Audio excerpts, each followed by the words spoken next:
Esta es una visión de la cara endocraneal o cara interna de la base del cráneo. Esta estructura se va a estudiar en tres partes muy bonitas que son una fosa anterior, una fosa media y una fosa inferior. Vamos con la fosa anterior. La fosa anterior, como vemos acá, va a ser una parte de la base del cráneo que va a estar conformada por los siguientes huesos. Hay que fijar bien eso. ¿Cuáles son? Toda esta porción que vemos como pequeñas depresiones y levantamientos, tipo pequeñas puntitas que se proyectan, son pertenecientes al hueso frontal, son la porción orbitonasal del frontal, pero esta es la cara interna. Las puntitas que están saliendo acá sobresalientes se denominan eminencias mamilares y los pequeños espacios entre estas dimensiones se llaman impresiones digitales. ¿A quiénes corresponden esas estructuras? A las circunvoluciones y depresiones que va a presentar el lóbulo frontal del hemisferio derecho y el hemisferio izquierdo a ambos lados. Luego nosotros vemos una estructura saliente, aquí, así en forma de una pequeña pirámide. Esta estructura se llama la crista Galli o cresta Galli, que es la porción superior de la lámina perpendicular del hueso etmoides. Y además a su lado, como podemos ver, se encuentra una lámina cribosa. Obviamente esta estructura le pertenece al etmoides y hay un espacio virtual cuando este hueso está ausente que se denomina hendidura etmoidal, que le pertenece al frontal y es donde ésta entra y se encaja de forma perfecta. ¿Para qué nos sirve esta apófisis crista Galli? Esta apófisis crista Galli sirve porque aquí en el vértice se inserta la hoz del cerebro. ¿Qué es la hoz del cerebro? Es una estructura que está conformada por las capas meningias que cubren a los hemisferios cerebrales.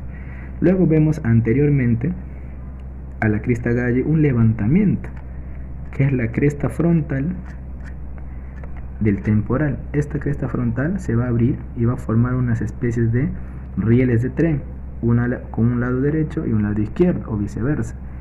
Esto va a formar el surco del seno sagital superior, que va a venir por toda la bóveda craneana hasta la protuberancia occipital interna. Entonces aquí va a surgir y va a empezar a emigrar el seno sagital superior desde el agujero ciego. Se va a proyectar en toda esta zona. Posteriormente a la crista Galli y a la lámina cribosa vemos una pequeña zona plana, muy bonita. Esta zona plana le va a corresponder a las alas menores del hueso esfenoides. Esta zona plana se denomina yugo, toda esta zona bonita, y acá está el proceso etmoidal en la porción de adelante. Y estos, a ambos lados, las alas menores del esfenoides, que son triangulares, ¿no? Luego pasamos a la fosa media. La fosa media tiene tres particularidades. En la zona media está la fosa hipofisiaria, que acá vemos un poco deteriorada. A los lados, las fosas temporales conformadas por la cara endocraneal de las alas mayores del esfenoides y la cara endocraneal de la escama y de la porción petrosa del temporal.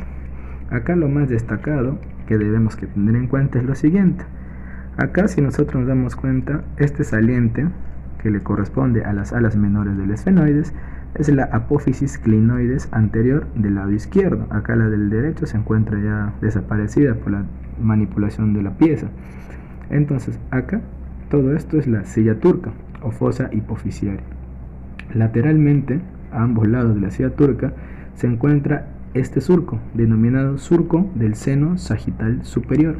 Surco del seno sagital superior, por donde va a pasar el seno cavernoso. Dentro de este seno cavernoso al lado va a pasar una parte importante de la arteria carótida interna, que va a dar su rama, la arteria oftálmica. Luego tenemos la fosa temporales y acá vamos a encontrar un par de agujeros importantes, que son el agujero mandibular a ambos lados,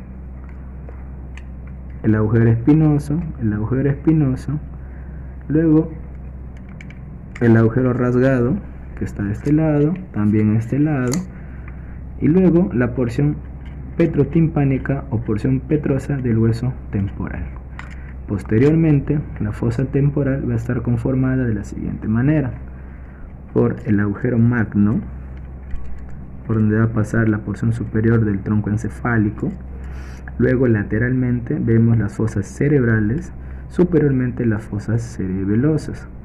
Luego tenemos la cresta occipital interna, que termina en la protuberancia occipital interna.